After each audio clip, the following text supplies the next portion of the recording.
اعوذ باللہ من الشیطان الرجیم بسم اللہ الرحمن الرحیم۔ آج کی ہماری گفتگو کا محور پارہ نمبر 17 ہے، جس کا آغاز ان لفظوں سے ہوتا ہے: اقترب للناس حسابهم وهم فی غفلۃ معرضون۔ لوگوں کے حساب کا وقت آن پہنچا ہے، لیکن یہ ہیں غفلت ان کی جاتی ہی نہیں۔ اور اختتام ان لفظوں سے ہوا ہے: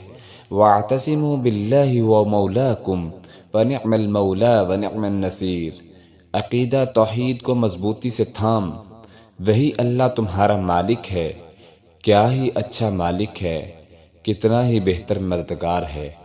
پارے کے آغاز میں لوگوں کی غفلت اور بے خبری کا تذکرہ ہے، اور پارے کے آخر میں رب تعالیٰ سے تعلق مضبوط بنانے کا تذکرہ ہے۔ میرے اور آپ کے لیے پیغام رکھتا ہے کہ پہلے خود دین کی عظمت کو پہچان لیجئے، پھر عمل کیجئے، دین کی روشن تعلیمات پر عمل کیجئے، پھر حکمت کے ساتھ، بصیرت کے ساتھ، اخلاص کے ساتھ، درد کے ساتھ، دعا اور تڑپ کے ساتھ نکلیں، میدان عمل میں نکلیں، لوگوں کو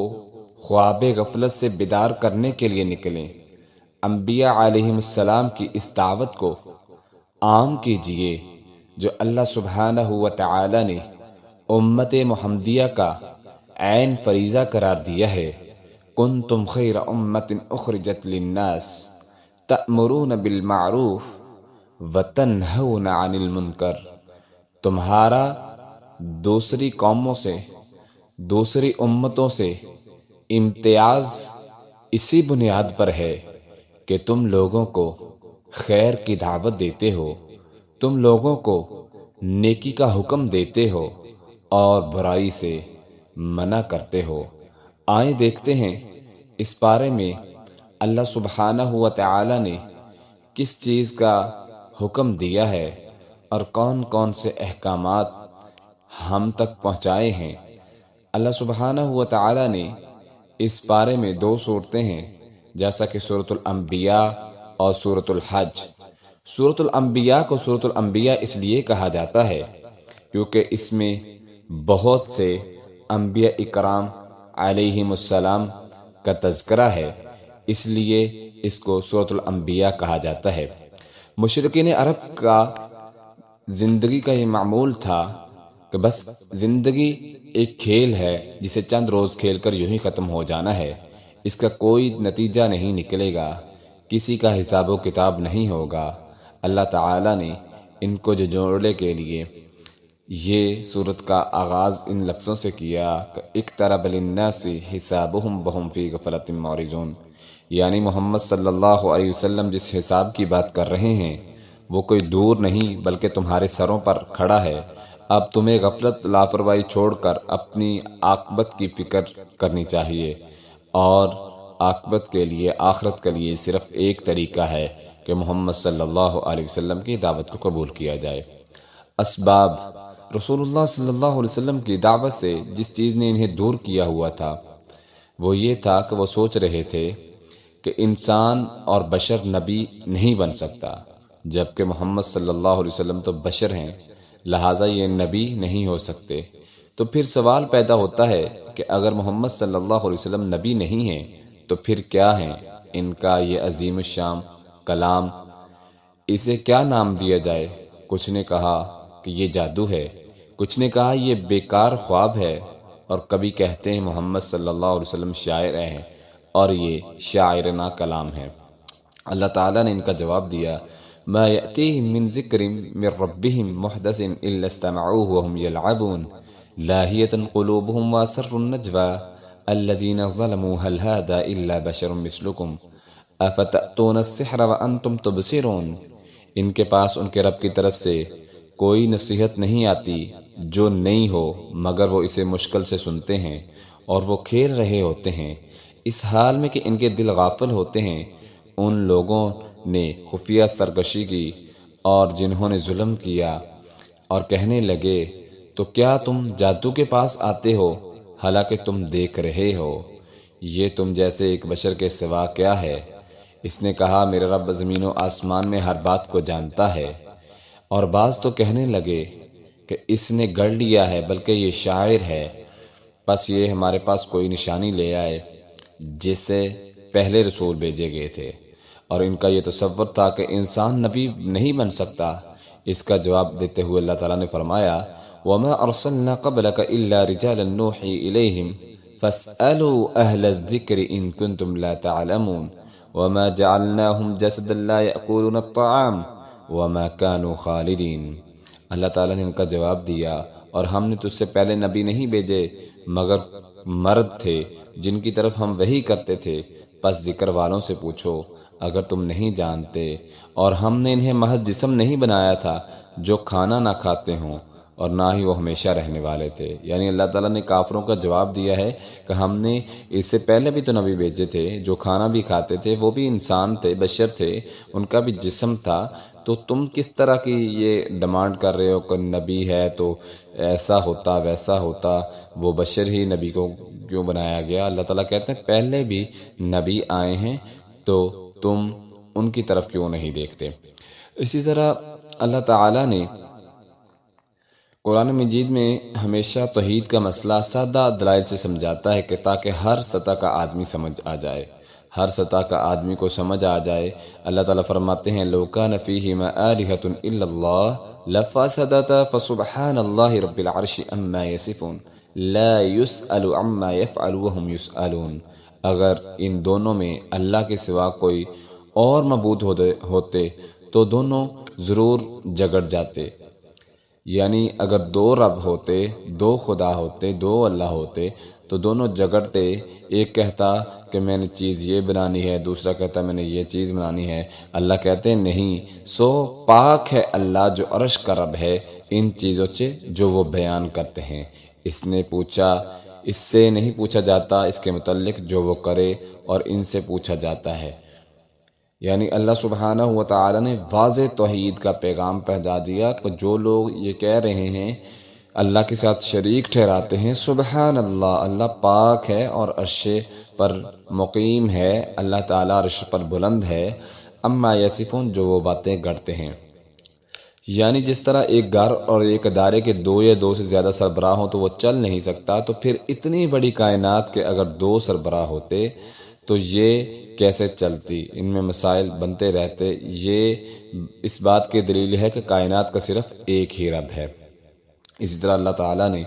تمام رسولوں کو بھی یہی دعوت دی کہ اللہ کے سوا کوئی معبود نہیں۔ وَمَا أَرْسَلْنَا مِن قَبْلِكَ مِن رَسُولٍ إِلَّا نُوحِي إِلَيْهِ أَنَّهُ لَا إِلَهَ إِلَّا أَنَا فَاعْبُدُونِ۔ اللہ تعالیٰ فرماتے ہیں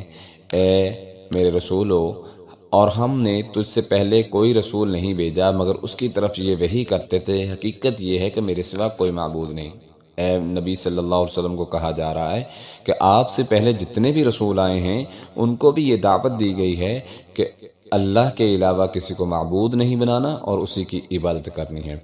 اسی طرح عربوں کا نظریہ بیان کیا گیا ہے اور اس کا اللہ تعالیٰ نے رد کیا ہے۔ عربوں کا نظریہ یہ تھا کہ فرشتے دراصل اللہ کی بیٹیاں ہیں، جو انہیں مانتا ہے یہ اللہ کی جناب میں اس کی سفارش کرتی ہیں، تو اللہ تعالیٰ نے اس سے بھی برات کا اعلان کر دیا۔ وَقَالُوا اتَّخَذَ الرَّحْمَنُ وَلَدًا سُبْحَانَهُ بَلْ عِبَادٌ مُّكْرَمُونَ لَا يَسْبِقُونَهُ بِالْقَوْلِ وَهُمْ بِأَمْرِهِ يَعْمَلُونَ يَعْلَمُ مَا بَيْنَ أَيْدِيهِمْ وَمَا خَلْفَهُمْ وَلَا يَشْفَعُونَ إِلَّا لِمَنِ ارْتَضَىٰ وَهُمْ مِنْ خَشْيَتِهِ مُشْفِقُونَ۔ اور انہوں نے کہا رحمان نے کوئی اولاد بنا رکھی ہے۔ اللہ تعالیٰ فرماتے ہیں بل، وہ تو اللہ وہ ہے جو یہ باتیں کرتے ہیں وہ اس سے پاک ہے، بلکہ وہ بندے ہیں جنہیں عزت دی گئی ہے۔ یعنی فرشتوں کے بارے میں جو مشرکین مکہ اور عرب کے لوگ کہتے تھے کہ وہ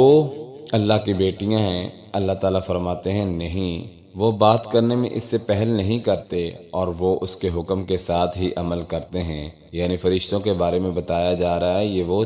لوگ ہیں جنہیں اللہ نے عزت دی ہے اور اللہ کے حکم کے بغیر وہ کوئی کام نہیں کرتا ہے۔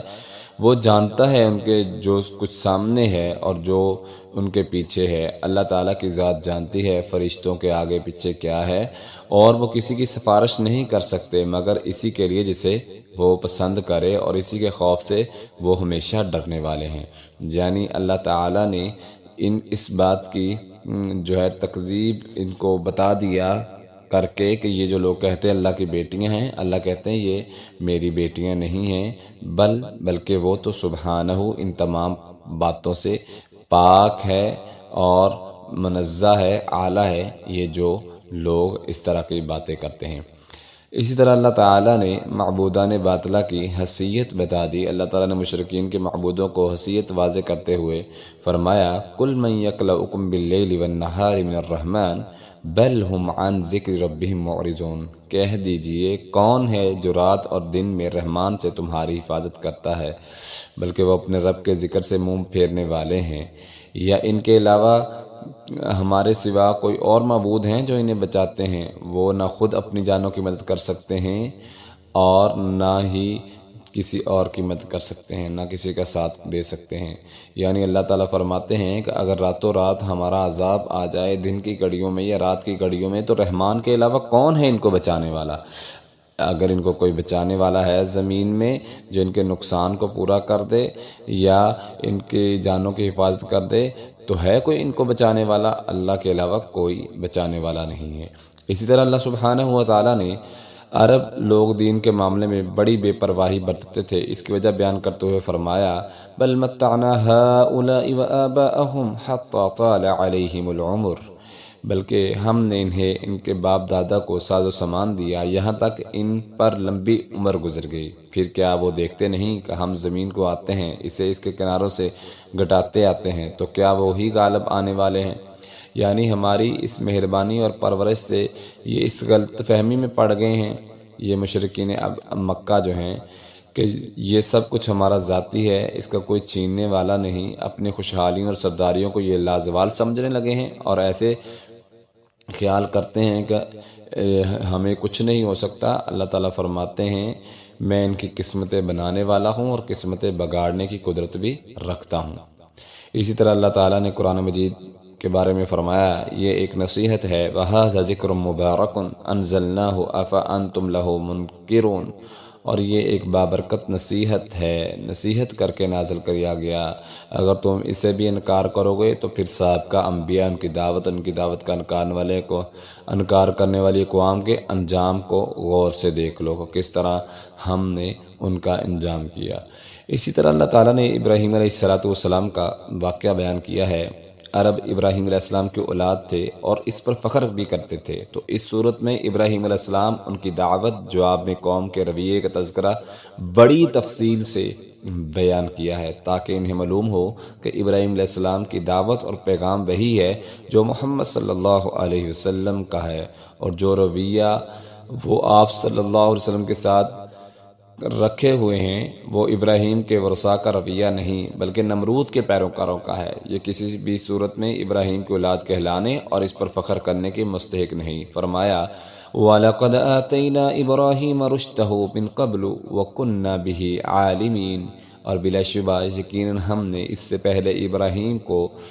اس کی سمجھ بوجھ عطا فرمائی تھی اور وہ اسے جاننے والے ہیں۔ نبوت ملنے کے بعد سب سے پہلے انہوں نے اپنے گھر والوں کو دعوت دی۔ ابراہیم علیہ السلام نے اپنے باپ اور اپنی قوم سے کہا کہ یہ مورتیاں کیا ہیں جن کے تم مجاور بنے بیٹھے ہو؟ انہوں نے کہا ہم اپنے باپ دادا کو انہی کی عبادت کرتے ہوئے پاتے ہیں، اس لیے ہم بھی کر رہے ہیں۔ ابراہیم علیہ السلام نے کہا پھر تو تم اور تمہارے باپ دادا کھلی گمراہی میں تھے۔ لوگ کہنے لگے تو ہمارے پاس حق لایا یا ہم سے محض مذاق کر رہے ہو؟ تو ابراہیم علیہ السلام نے فرمایا تمہارا رب آسمانوں اور زمین کا رب ہے جس نے انہیں پیدا کیا، یہ مورتیاں اللہ کے مقابلے میں کسی کام کی نہیں۔ جب قوم نہ مانی تو انہیں چیلنج کرتے ہوئے فرمایا وَتَاللَّهِ لَأَكِيدَنَّ أَصْنَامَكُمْ بَعْدَ أَن تُوَلُّوا مُدْبِرِينَ، اور اللہ کی قسم میں ضرور تمہارے بتوں کی خفیہ تدبیر کروں گا اس کے بعد کہ تم پیٹ پھیر کر چلے آؤ گے۔ پھر ایک دن جب ان کا کوئی میلہ تھا، سارے لوگ میلے پر چلے گئے۔ ابراہیم علیہ السلام نے موقع پا کر بت خانے میں گھس کر اور ایک طرف سے شروع ہو کر سب بتوں کے ٹکڑے ٹکڑے کر دیے۔ شام کو جب وہ واپس آئے تو بت خانے کا منظر دیکھ کے غصہ ہو گئے اور ایک دوسرے سے پوچھنے لگے قال بل فعلہ، یہ کس نے کیا ہے، یہ کس کا کام ہے؟ لوگوں نے کہا ابراہیم نے ہی کیا ہوگا، کیونکہ وہ انہیں ماننے سے انکاری ہے اور ان کے خلاف باتیں بھی کرتا ہے۔ تو ابراہیم علیہ السلام کے پاس جب پہنچے تو ابراہیم علیہ السلام نے کہا قال بل فعلہ کبیرہم ھذا فاسألوہم ان کانوا ینطقون،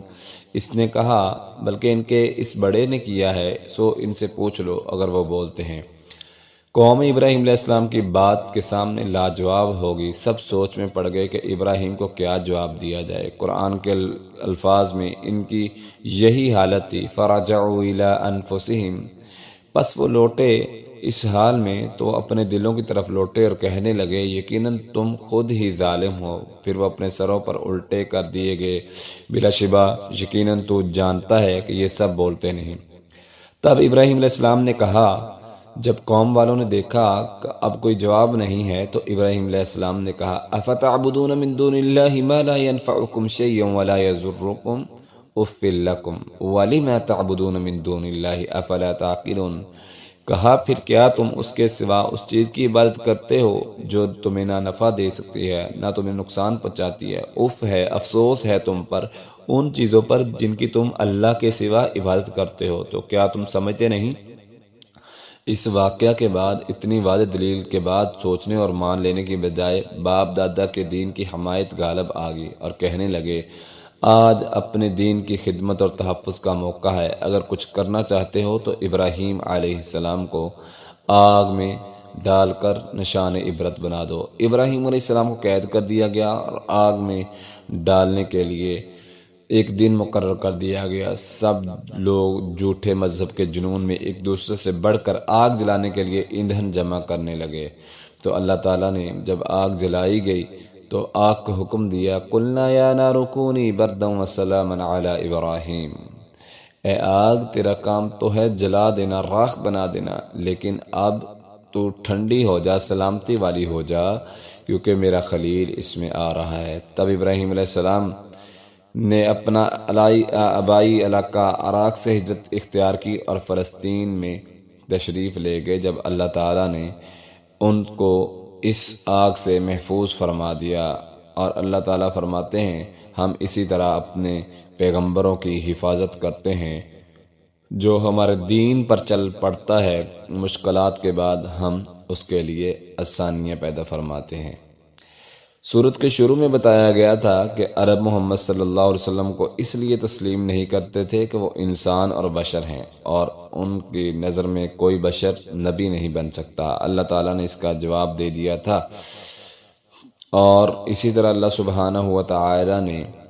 نوح علیہ السلام کی دعوت کا تذکرہ کرتے ہوئے فرمایا کہ نوح بھی بشر تھے، لوط بھی بشر تھے، ٹھیک ہے۔ اسی طرح اللہ فرماتے ہیں ایوب بھی بشر تھے، وَنُوحًا إِذْ نَادَى مِن قَبْلُ فَاسْتَجَبْنَا لَهُ فَنَجَّيْنَاهُ، نوح علیہ السلام 9.5 سال تک دعوت دیتے رہے، قوم نے نہ مانا تو شدید پریشان ہو گئے، بالآخر اللہ سے مدد مانگی۔ اللہ تعالیٰ فرماتے ہیں اور نوح کو جب وَنُوحًا إِذْ نَادَى مِن قَبْلُ فَاسْتَجَبْنَا لَهُ فَنَجَّيْنَاهُ وَأَهْلَهُ مِنَ الْكَرْبِ الْعَظِيمِ۔ اللہ تعالیٰ فرماتے ہیں کہ نوح کو جب اس نے اس سے پہلے پکارا تو ہم نے اس کی دعا قبول کر لی، پھر اسے اور اس کی گھر والوں کو بہت بڑی گھبراہٹ سے بچا لیا، اور ہم نے ان لوگوں کے خلاف اس کی مدد کی جنہوں نے ہماری آیات کو جھٹلایا، بے شک وہ برے لوگ ہیں۔ اسی طرح ایوب علیہ السلام کی بیماری کا عارضہ پیش آیا، اللہ تعالیٰ فرماتے ہیں وَأَيُّوبَ إِذْ نَادَى رَبَّهُ أَنِّي مَسَّنِيَ الضُّرُّ وَأَنْتَ أَرْحَمُ الرَّاحِمِينَ، اور ایوب کو یاد کرو کہ جب وہ بیمار تھا تو اس کو شفا کس نے دی ہے، ہم نے اس کی دعا کو قبول کیا۔ اسی طرح اللہ فرماتے ہیں کہ یونس علیہ السلام کی دعاؤں کو دیکھیں کہ کون ہے دعاؤں کو سننے والا، کون ہے جو انبیاء کو نجات دینے والا۔ ابراہیم کو آگ میں پھینکا گیا تو انہوں نے پکارا تو اللہ کو پکارا، حسبی اللہ و نعم الوکیل، میرے لیے میرا اللہ ہی کافی ہے۔ اور اسی طرح نوح علیہ السلام کو دیکھیں کہ جب طوفان آ رہا تھا تو اللہ تعالیٰ کہتے ہیں کس نے بچایا؟ جب اس نے نوح نے پکارا اپنے رب کو، ایوب جب بیمار ہو گئے تو اپنے رب کو پکارا تو کس نے شفا دی؟ اسی طرح اللہ تعالیٰ فرماتے ہیں کہ یونس علیہ السلام کی طرف دیکھیے، وَظَنُّونِ إِذْ ذَهَبَ مُغَاضِبًا فَظَنَّ أَن لَّن نَّقْدِرَ عَلَيْهِ فَنَادَىٰ فِي الظُّلُمَاتِ أَن لَّا إِلَٰهَ إِلَّا أَنتَ سُبْحَانَكَ إِنِّي كُنتُ مِنَ الظَّالِمِينَ کہ نوح علیہ السلام کو دیکھیے کہ جب وہ مچھلی کے پیٹ میں گئے ہیں اور اس اندھیروں میں سمندر کے پانیوں کا اندھیرا، گہرائیاں ہیں اور مچھلی کے پیٹ کا اندھیرا ہے، تو اللہ کہتے ہیں اس نے پکارا تو کس نے اس کو نجات دی؟ جب یونس علیہ السلام نے اس حالت میں پکارا، لا الہ الا انت سبحانک انی کنت من الظالمین۔ پیغمبروں نے مشکل اوقات میں پکارا ہے تو اللہ کو پکارا ہے، اور اسی طرح اللہ سبحانہ و تعالی نے زکریا علیہ السلام جب بڑھاپے میں پہنچ گئے اور اولاد کی نعمت سے محروم ہیں اور دعا کر رہے ہیں، وَزَكَرِيَّا إِذْ نَادَىٰ رَبَّهُ رَبِّ لَا تَذَرْنِي فَرْدًا وَأَنْتَ خَيْرُ الْوَارِثِينَ کہ جب زکریا نے اس کو اپنے رب کو پکارا اور کہا کہ مجھے اکیلے نہ چھوڑنا، مجھے بہتر وارث عطا کرنا، اللہ تعالیٰ کہتے ہیں فَاسْتَجَبْنَا لَهُ وَوَهَبْنَا لَهُ یحییٰ وَأَصْلَحْنَا لَهُ زَوْجَهُ، ہم نے پھر یحییٰ عطا کیا۔ سیدنا داؤد اور سیدنا سلیمان، انبیاء علیہ السلام کی پریشانی اور مصائب کے واقعات کے درمیان اللہ تعالیٰ نے داؤد اور سلیمان پر کی جانے والی اپنی نعمتوں کا ذکر بھی فرمایا۔ اللہ تعالیٰ فرماتے ہیں فَفَهَّمْنَاهَا سُلَيْمَانَ،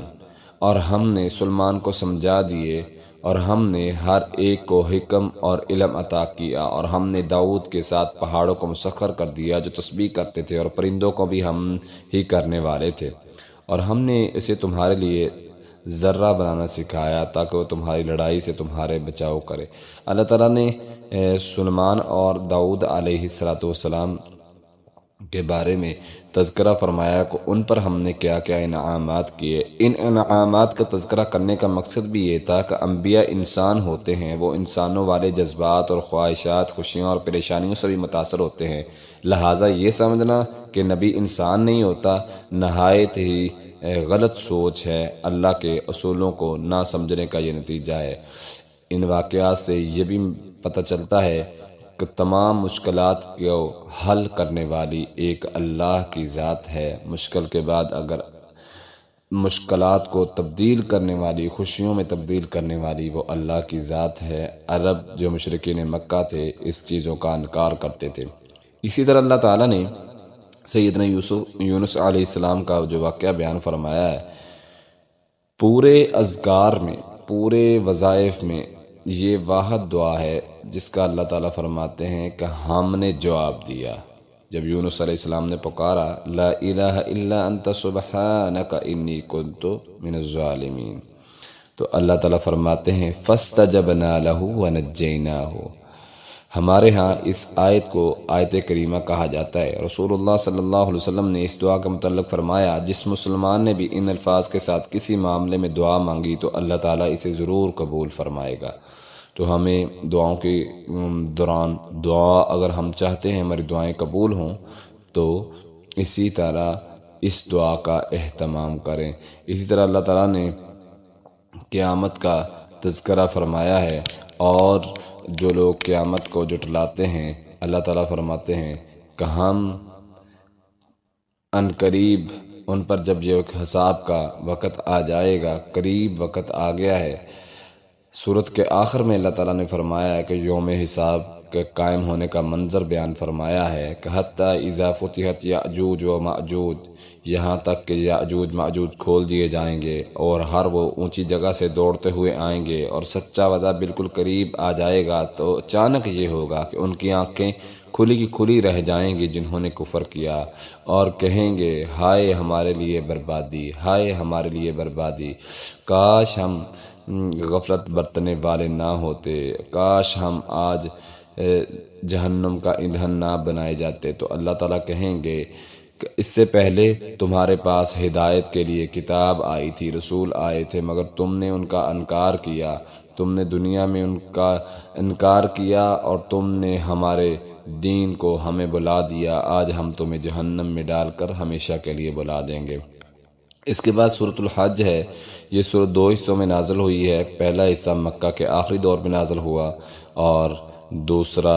حصہ جو ہے وہ مدنی زندگی کے آغاز میں نازل ہوا۔ پچھلی صورت میں مکہ والوں کو کہا گیا تھا کہ ہم تمہارے لیے زمین کو تنگ کر دیں گے، پھر ایک وقت آئے گا کہ ہم تم سے یہ زمین چھین لیں گے اور اپنے نیک بندوں کے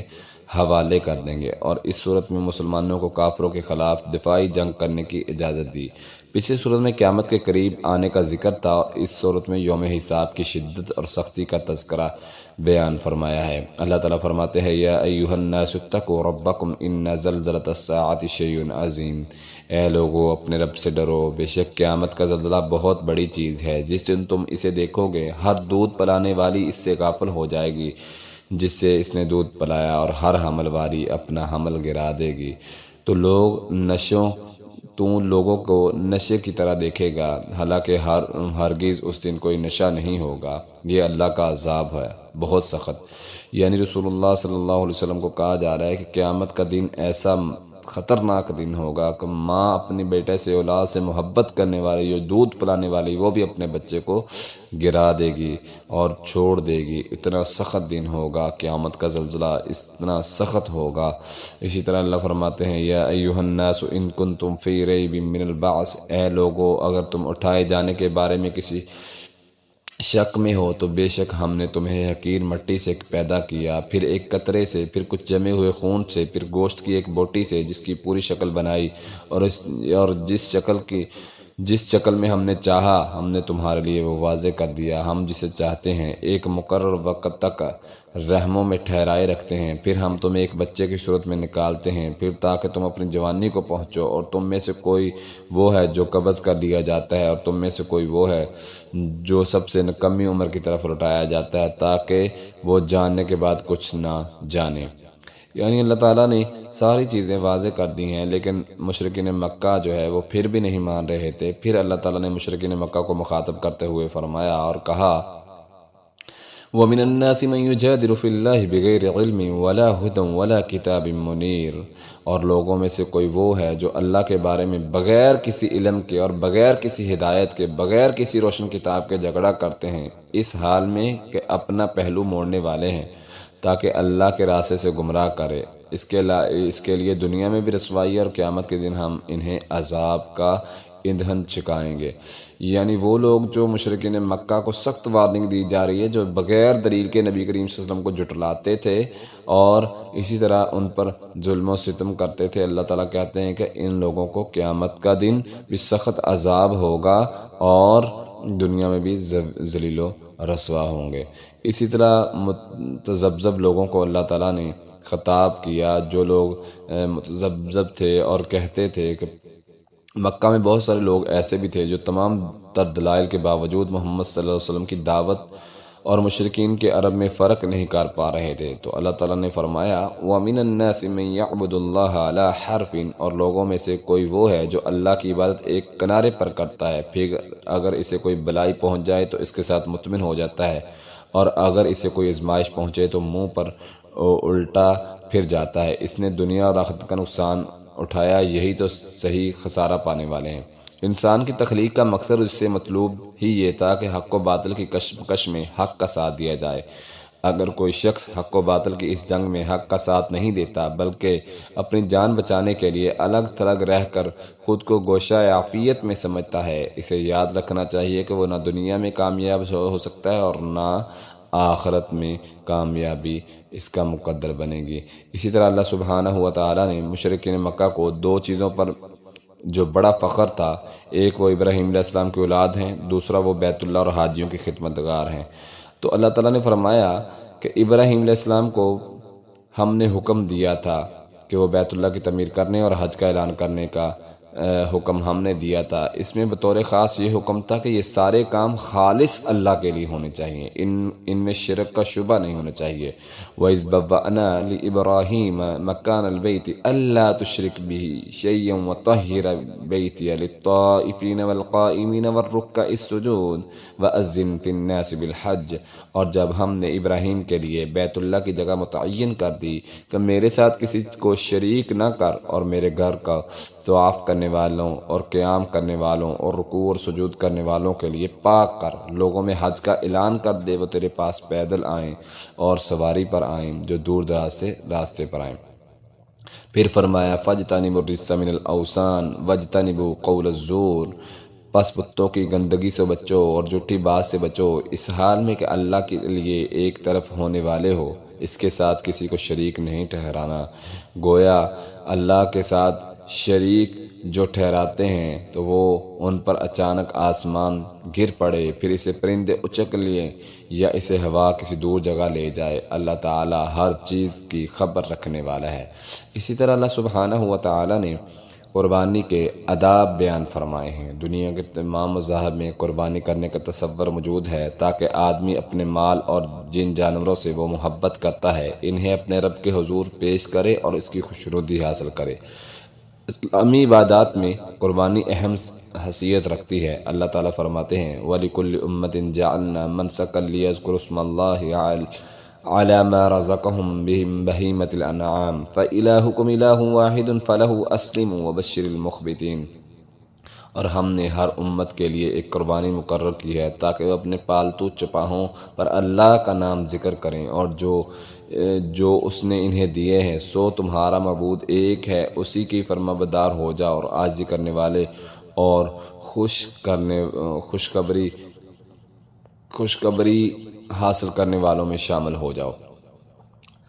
اسی طرح اللہ سبحانہ و تعالیٰ نے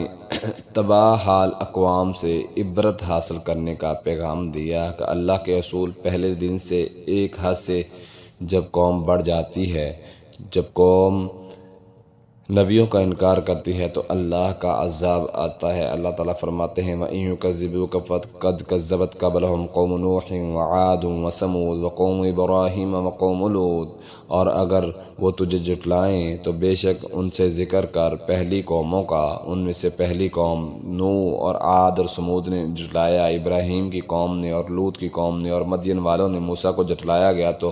میں نے ان کافروں کو مہلت دی، پھر میں نے انہیں پکڑ لیا تو میرا عذاب کیسے تھا۔ سو کتنی ہی بستیاں ہیں جنہیں ہم نے اس حال میں ہلاک کیا کہ وہ ظالم تھی، بس وہ اپنی چھتوں پر گری ہوئی ہیں، اور کتنے ہی بیکار ہیں جو کنوؤں میں گرا دیے گئے۔ پھر کیا یہ لوگ زمین میں چلے پھرے نہیں، ان کے لیے ایسے دل ہوں جن کے ساتھ وہ سمجھ سکیں۔ اللہ تعالیٰ فرماتے ہیں فَإِنَّهَا لَا تَعْمَى الْأَبْصَارُ وَلَكِنْ تَعْمَى الْقُلُوبُ الَّتِي فِي الصُّدُورِ، اندھا وہ شخص نہیں ہے جس کی آنکھیں اندھی ہیں، بلکہ اندھا تو وہ شخص ہے کہ جس نے پہلی امتوں کے واقعات کو دیکھا سنا مگر وہ عبرت حاصل نہیں کرتا۔ اللہ تعالیٰ کہتے ہیں جو لوگ نبیوں کو جھٹلاتے ہیں، ہماری کتابوں کو جھٹلاتے ہیں، پھر ہم ان پر عذاب نازل کر دیتے ہیں، آپ پہلی امتوں کے واقعات ان کو پڑھ کے سنائیں۔ اسی طرح اللہ سبحانہ و تعالیٰ نے مکھی کی مثال مشرکین کو دیتے ہوئے بیان کرتے ہوئے واضح فرمایا کہ یا ایھا الناس ضرب مثل فاستمعوا له ان الذين تدعون من دون الله لن يخلقوا ذبابا ولو اجتمعوا له،